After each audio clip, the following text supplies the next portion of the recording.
कांग्रेस महासचिव रणदीप सुरजेवाला ने रविवार को एक अखबार की खबर शेयर करते हुए लिखा कि महंगाई से अब छुट्टी नहीं है। रेल का न्यूनतम किराया 8 रुपए से बढ़ाकर 30 रुपए कर दिया गया है। खबर के मुताबिक कोविड काल में बंद होने के बाद बदहाल हुई पैसेंजर ट्रेनों के नंबर बदलकर इन्हें अनारक्षित मेल एक्सप्रेस का दर्जा दिया गया है, जिनका न्यूनतम किराया अब 30 रुपए कर दिया गया है। राष्ट्रीय महिला आयोग के अध्यक्षा रेखा शर्मा ने नुपुर शर्मा पर सपा प्रमुख अखिलेश यादव के सिर्फ मुख को नहीं शरीर को भी माफी मांगनी चाहिए कि ट्वीट को भड़काऊ बताते हुए उत्तर प्रदेश पुलिस से इस पर कार्रवाई की मांग की है। शर्मा ने कहा था कि नुपुर को पहले से जान का खतरा है। ये ट्वीट उन पर हमले के लिए लोगों को भड़काता है।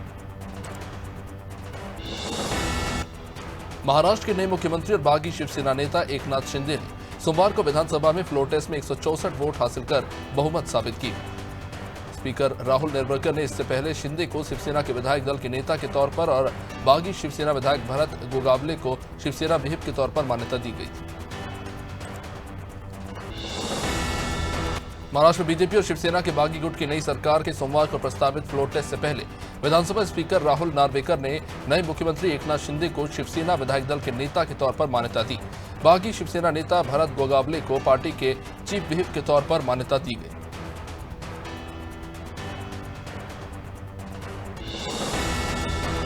महाराष्ट्र में बीजेपी और शिवसेना के बागी गुट की नई सरकार के फ्लोर टेस्ट से पहले विधानसभा स्पीकर राहुल नार्वेकर द्वारा बागियों के विहिप भरत गोगावले को शिवसेना के विहिप के तौर पर मान्यता देने के खिलाफ शिवसेना सुप्रीम कोर्ट पहुंच गई। सुप्रीम कोर्ट अब पार्टी की याचिका पर 11 जुलाई को सुनवाई करेगा।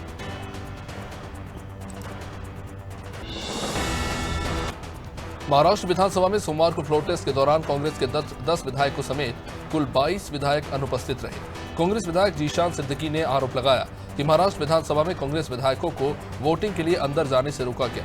वहीं एनसीपी नेता अजित पवार को महाराष्ट्र विधानसभा में विपक्ष के नेता के तौर पर चुना गया।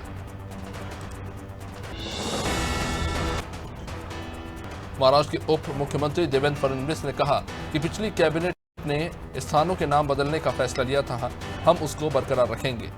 फडणवीस ने कहा कि हम इस पर समान विचार रखते हैं। 29 जून को उद्धव ठाकरे के नेतृत्व वाली कैबिनेट ने औरंगाबाद का नाम संभाजी नगर और उस्मानाबाद का नाम धाराशिव और नवी मुंबई एयरपोर्ट का नाम बदलकर डीबी पाटिल इंटरनेशनल एयरपोर्ट करने को मंजूरी दी। वहीं पेरोल पर जेल से बाहर आए डेरा सच्चा सौदा प्रमुख राम रहीम को हरियाणा सरकार द्वारा कुछ लोगों के साथ मिलकर डमी व्यक्ति से बदलने के आरोप वाली याचिका पंजाब और हरियाणा हाईकोर्ट ने खारिज कर दी। हाईकोर्ट ने याचिकाकर्ताओं को फटकार लगाते हुए कहा कि ये कोई फिल्म नहीं चल रही है, लगता है आपने कोई फिक्शनल मूवी देखी है। दिल्ली पुलिस ने गायक सिद्धू मूसेवाला की हत्या करने वाले शूटर्स में से एक शूटर 19 साल के अंकित तूर को गिरफ्तार कर लिया है। पुलिस के मुताबिक तूर और उसके सहयोगी को आईएसबीटी कश्मीरी गेट से गिरफ्तार किया गया, जहां से वे बस पकड़ने आए थे। दोनों के पास से 2 पिस्टल मिली है और कुछ 29 कारतूस बरामद हुए हैं। पंजाब पुलिस की 3 वर्दियां भी इनके पास मिली है। दिल्ली विधानसभा में विधायकों का कुल वेतन 54,000 प्रतिमाह से बढ़ाकर 90,000 प्रतिमाह कर दिया गया है। सोमवार को यह बिल पारित किया गया। उप मुख्यमंत्री मनीष सिसोदिया ने बताया कि दिल्ली में विधायकों को अब कुल 90,000 रुपए प्रतिमाह वेतन मिलेगा। 30,000 रुपए का वेतन, टेलीफोन, यातायात, चाय पानी का खर्च जैसे भत्ते इसमें शामिल हैं। महंगाई बढ़ रही है, सभी राज्यों ने अपने अपने विधायकों का वेतन बढ़ाया। ऑल्ट न्यूज ने सोमवार को एक बयान जारी कर दिल्ली पुलिस के उस दावे को खारिज कर दिया कि उसके को फाउंडर और पेरेंट कंपनी प्रावदा मीडिया के निदेशक मोहम्मद जुबैर को पाकिस्तान और सीरिया से चंदा मिला था। कंपनी ने कहा कि हमारा पेमेंट प्लेटफॉर्म विदेशी लेन देन की अनुमति नहीं देता, यह हमारे महत्वपूर्ण कार्य को बंद करने का प्रयास है।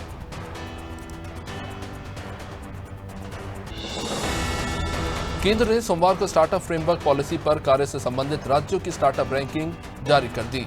बड़े राज्यों में 1 करोड़ से अधिक की जनसंख्या वाले गुजरात में लगातार तीसरे साल और कर्नाटक बेस्ट परफॉर्मर है, जबकि छोटे राज्यों में मेघालय शीर्ष पर। इस रैंकिंग में 24 राज्य, 7 केंद्र शासित प्रदेशों ने हिस्सा लिया। दिल्ली में भौंकने को लेकर एक शख्स ने कुत्ते के सिर पर आयरन रॉड से वार कर दिया।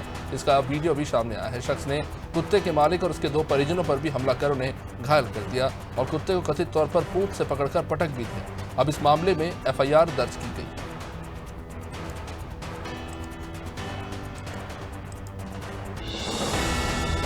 महाराष्ट्र के उप मुख्यमंत्री देवेंद्र फडणवीस ने महाराष्ट्र विधानसभा में बहुमत हासिल करने के बाद सोमवार को कहा कि यह सही है कि नई सरकार ईडी की है।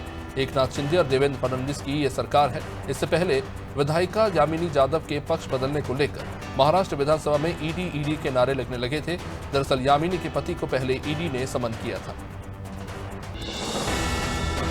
राष्ट्रपति चुनाव में विपक्षी दलों के संयुक्त उम्मीदवार यशवंत सिन्हा ने कहा कि मैं प्रतिज्ञा लेता हूं कि राष्ट्रपति के रूप में चुने जाने पर मैं संविधान के एक निष्पक्ष संरक्षक के रूप में काम करूंगा, सरकार का रबर स्टैंप नहीं बनूंगा। सिन्हा ने बीजेपी नीत एनडीए की उम्मीदवार द्रौपदी मुर्मू से भी यही प्रतिज्ञा लेने का आग्रह किया।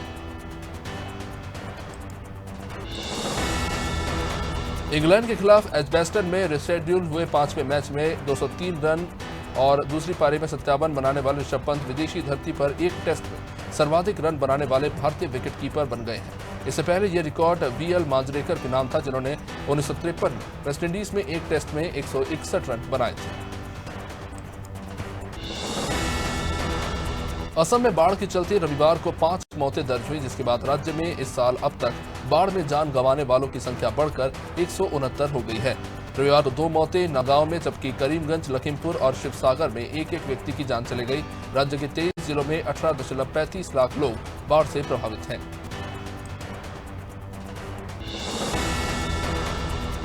हिमाचल प्रदेश के कुल्लू में सोमवार सुबह एक प्राइवेट बस की खाई में गिरने के चलते कुछ स्कूली छात्रों समेत 16 लोगों की जान चली गई और कई घायलों का अस्पताल में इलाज हो रहा है। यह हादसा सेज घाटी में नियोली शाशेर रोड पर हुआ।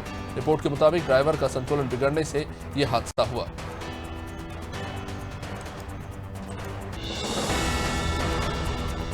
फ्लोर टेस्ट पास करने के बाद महाराष्ट्र सीएम एकनाथ शिंदे ने पूर्व सीएम उद्धव ठाकरे पर बड़ा आरोप लगाया।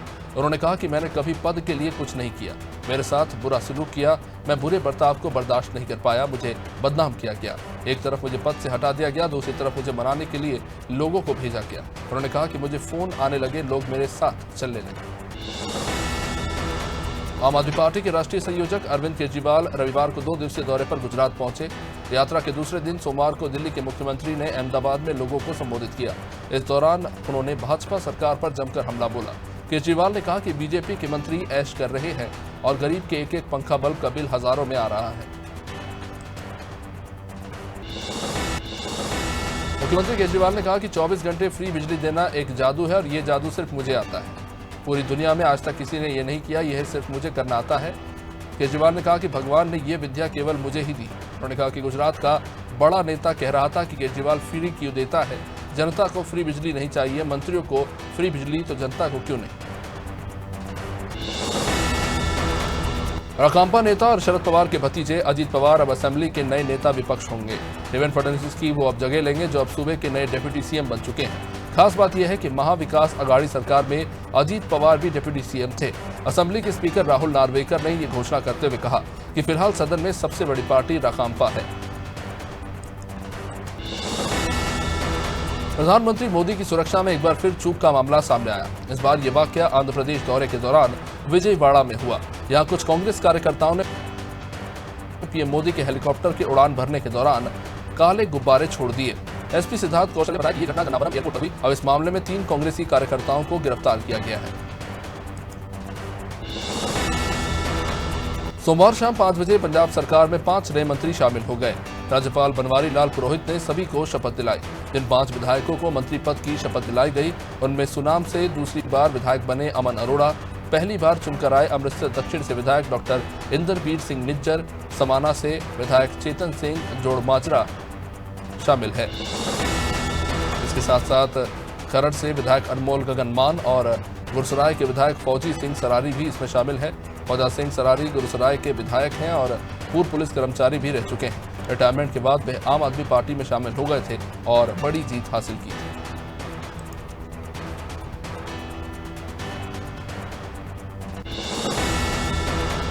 पीलीभीत के न्यूरिया थाना क्षेत्र में गौवंश के अवशेष मिलने के बाद क्षेत्र में अफरा तफरी मच गई। इस पर पीलीभीत पुलिस ने वर्कआउट कर सोमवार को अपराधियों को पकड़कर घटना का खुलासा किया, जिसमें 4 अपराधियों को गिरफ्तार करके जेल भेज दिया गया है और भागने में सफल रहे 2 अपराधियों की तलाश जारी है।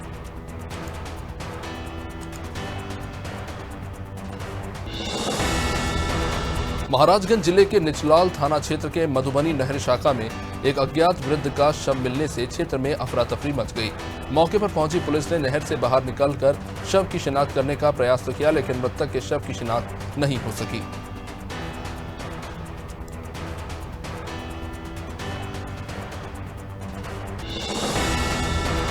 हरिद्वार के ज्वालापुर के मशहूर स्वीट्स के व्यापारी गोयल स्वीट्स के मालिक प्रणव गोयल से रंगदारी मांगने वाले आरोपी को ज्वालापुर पुलिस ने गिरफ्तार कर लिया।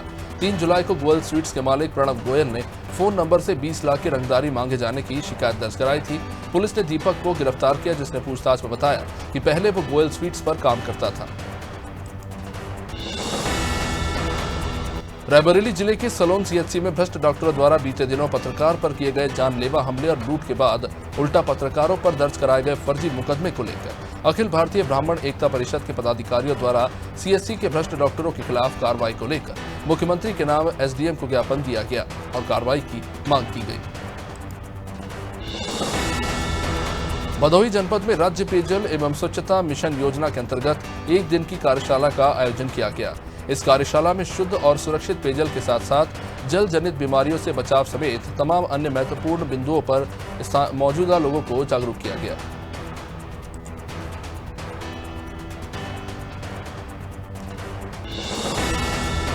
जालौन की कदौरा पुलिस ने एसओजी और सर्विलांस सेल के साथ मिलकर 6 दिन पहले हमीरपुर जौलपुर स्टेट हाईवे पर युवक के साथ हुई लूट की घटना का खुलासा किया। इस मामले में पुलिस ने 2 अंतर जनपदीय लुटेरों को गिरफ्तार किया है, जिनके पास से लूटी गई बाइक के साथ माल भी बरामद हुआ है। इनके खिलाफ कार्रवाई करते हुए तमाम आरोपियों को जेल भेज दिया गया। हमीरपुर जिले में शादी समारोह में शामिल होने जा रहे एक युवक को ट्रक ने टक्कर मार दी। ये टक्कर इतनी जबरदस्त थी कि बाइक सवार युवक की मौके पर ही मौत हो गई। बाइक में बैठे 2 अन्य लोग भी बुरी तरह से हादसे में घायल हो गए। घटना की जानकारी मिलने पर मौके पर पहुंची पुलिस ने घायलों को अस्पताल में भर्ती कराया। मृतक के शव का पोस्टमार्टम करने के बाद उसे परिवार वालों को सौंप दिया गया। सोमवार को जिले के नवनियुक्त कलेक्टर दीपक सोनी जिला कार्यालय पहुंचे थे और जिले के 8वें कलेक्टर के रूप में उन्होंने अपना पदभार ग्रहण किया। पदभार ग्रहण करने के बाद कलेक्टर ने जिला कार्यालय का भ्रमण कर तमाम विभागों के अधिकारियों और कर्मचारियों से भी मुलाकात की और व्यवस्थाओं को भी समझा।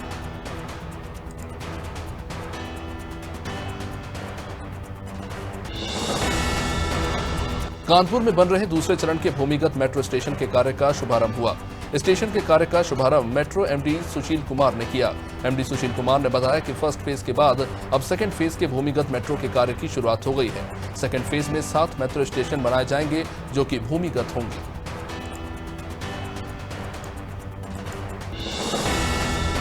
बलिया में रविवार को गांव के पास खेतों का सरयू नदी का कटान शुरू हो गया।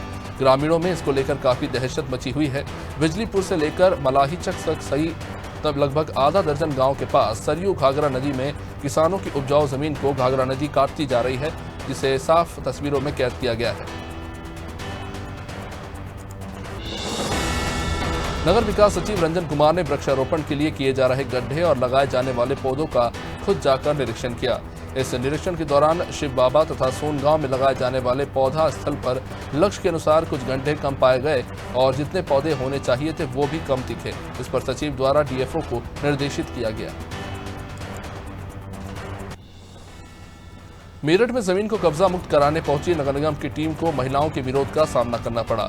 निगम के अनुसार अवैध रूप से नगर निगम की जमीन को कब्जाया गया था। इसे कब्जा मुक्त कराने के लिए एक बार फिर टीम अब्दुल्लापुर पहुंची थी, लेकिन वहां पर स्थानीय लोगों ने जमकर विरोध किया। महिलाओं ने भी विरोध करना शुरू कर दिया।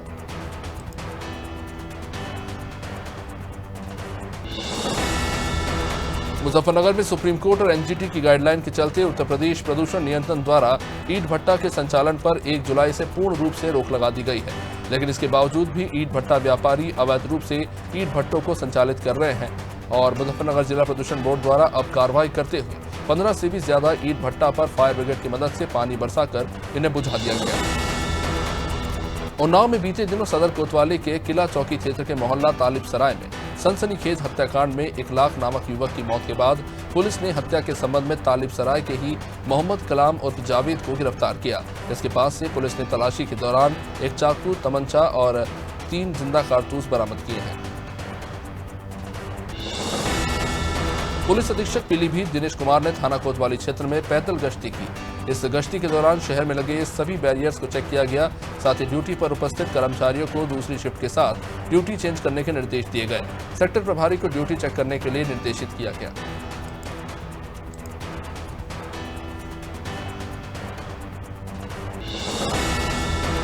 बड़नगर में 13 साल की 9वीं की छात्रा के साथ दुष्कर्म के मामले में 24 घंटे बीत जाने के बाद भी आरोपी का कोई पता नहीं है। इसे लेकर ग्रामीणों में गुस्सा बढ़ता जा रहा है। अब ग्रामीणों ने इसको लेकर एसडीएम कार्यालय पर ज्ञापन सौंपा है। थाना प्रभारी संजय वर्मा का हालांकि कहना है कि हम लगातार इसके हर पहलू पर नजर बनाए हुए हैं।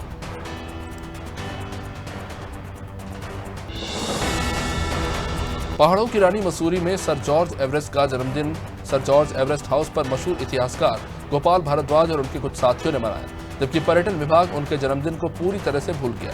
आपको बता दें कि पर्यटन विभाग द्वारा ही करीब 23 करोड़ की लागत से सर जॉर्ज एवरेस्ट हाउस और आसपास के क्षेत्र का सौंदर्यीकरण और पुनर्निर्माण किया गया था, लेकिन पर्यटन विभाग और प्रदेश सरकार जॉर्ज एवरेस्ट का जन्मदिन भूल गई। वहीं लखनऊ में थाना मोहनलालगंज के सुहावा गांव में संदिग्ध हालात में युवक को गोली लगी। गोली लगने से युवक की उंगली के चिथड़े उड़ गए। घायल युवक ने पड़ोसी पर गोली चलाने का आरोप लगाया है। पुलिस ने घायल युवक को मोहनलालगंज सामुदायिक स्वास्थ्य केंद्र पहुंचाया है। साथ ही इस मामले में गोली चलाने वाले की भी तलाश हो रही है। लामक नहार में एकलव्य आदर्श आवासीय विद्यालय में सोमवार को छत्तीसगढ़ एकलव्य आदर्श आवासीय स्कूल कर्मचारी संघ की संरक्षक कांति अनूपनाग ने निरीक्षण किया। निरीक्षण करने गई कांति ने एकलव्य आदर्श स्कूल के आश्रम में व्यवस्था और में अनियमितताएं देखी और बिल्डिंग की जर्जर व्यवस्था पर भी उन्होंने नाराजगी जताई। बहराइच के पुलिस लाइन ग्राउंड पर सद्भावना संस्थान के साथ पुलिस अधीक्षक बहराइच केशव कुमार चौधरी ने सैकड़ों पौधे लगाकर विश्व को हरा भरा और सुंदर बनाने के लिए एक बड़ा कार्यक्रम आयोजित किया, जिसकी अध्यक्षता सहायक श्रम आयुक्त सिद्धार्थ मोदी ने की।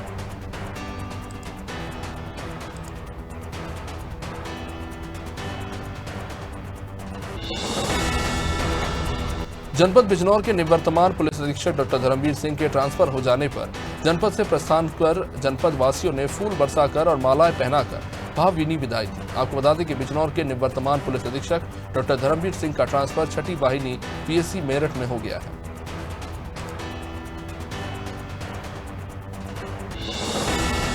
बहराइच पुलिस ने दोहरे हत्याकांड का खुलासा करते हुए 2 आरोपियों को गिरफ्तार कर लिया। पुलिस ने इन आरोपियों से हत्या में इस्तेमाल किए गए फावड़े को भी बरामद किया है। मामला दरअसल जमीन को लेकर था, जिसको लेकर आरोपियों ने मृतक अब्दुल गनी और उसकी पत्नी की रात के समय बेरहमी से हत्या कर दी।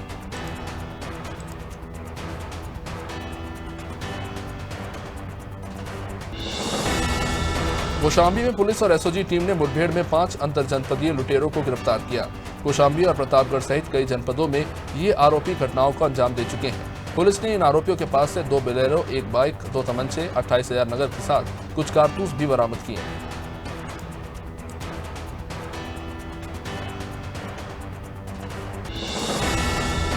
मसूरी देहरादून विकास प्राधिकरण द्वारा मसूरी माल रोड के ऐतिहासिक महत्व के साथ इसे खूबसूरत बनाए जाने को लेकर 3 करोड़ रुपए से ज्यादा से माल रोड के सौंदर्यीकरण का काम चल रहा है। कार्य के दूसरे महीने के पहले ही इसे लेकर मसूरी देहरादून विकास प्राधिकरण के उपाध्यक्ष ब्रिजेश कुमार द्वारा मसूरी देहरादून विकास प्राधिकरण के अधिकारियों के साथ निरीक्षण किया गया। हरदोई में दहेज हत्या के मामले में 2020 से बंद कैदी की मौत को लेकर मृतक के परिजनों ने मेडिकल कॉलेज और एसपी ऑफिस के बाहर हंगामा किया। मृतक के परिजन ने जेलर और स्टाफ पर हत्या करने का आरोप लगाया है। 1.5 साल से अधिक समय से बंद सलमान की मौत के मामले में जेल प्रशासन पर गंभीर आरोप लगाए गए हैं।